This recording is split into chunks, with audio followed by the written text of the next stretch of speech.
The Apollo lunar landings have been mentioned in the Holy Quran 1400 years ago. On July 20th, 1969, NASA created history by landing 3 astronauts on the moon. But the thing that might absolutely surprise you is that the Holy Quran prophesied about this incident 1400 years ago. Verses 18 to 20 of chapter 84 of Quran says, "And the moon when it appears full, you will assuredly ride along stage by stage. So, what is the matter with them that even after witnessing the truth of the forecast of the Quran, they do not believe? By swearing on the moon, it is commanded that we would transit from one stage to another. That is, we would travel from one celestial body to another.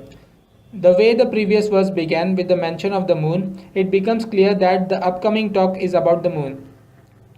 Arabic words from the verse 19, Lataraka bunna, is derived from rakab yarkab, which means to climb. The adverb markab comes from this verb, the place to sit.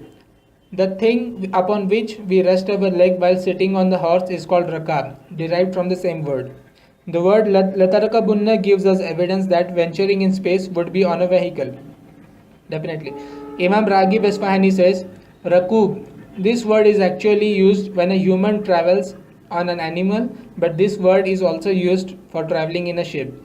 Lataraka bunna is a plural word, and plural in Arabic is used only when the subjects are minimum 3. So this gives us an indication that minimum 3 subjects would travel from Earth to the moon. The next verse informs to us that they would be non-Muslims. Eventually, we come to know that the people who landed on the moon in the Apollo 11 and the remaining 5 missions were 3 and they all were non-Muslims. Neil Armstrong, Buzz Aldrin and Michael Collins. Now let's revisit the verses in order. The Quran is telling by a swear, and the moon when it appears full. O human beings, at least 3 of you will travel. Where to where? From one stage to another. The first stage is the earth, because these verses are directed to the people of the earth, that they would visit another stage. The second stage has also been mentioned in an intellectual way.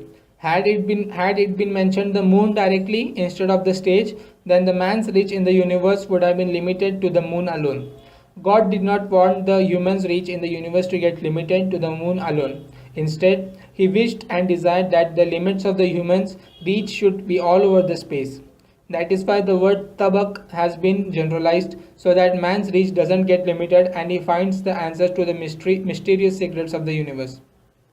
But the first stage that the man would reach will be the moon. That is why it was sworn upon the moon, because it is the nearest stage, celestial body to the earth when compared to other celestial bodies. 1400 years ago, the people of the earth got to know about the news from the future, that minimum 3 people would travel on something from the stage of the earth to the moon, and humans won't stop after reaching the moon but will keep venturing. Research by Dr. Tahirul Qadri.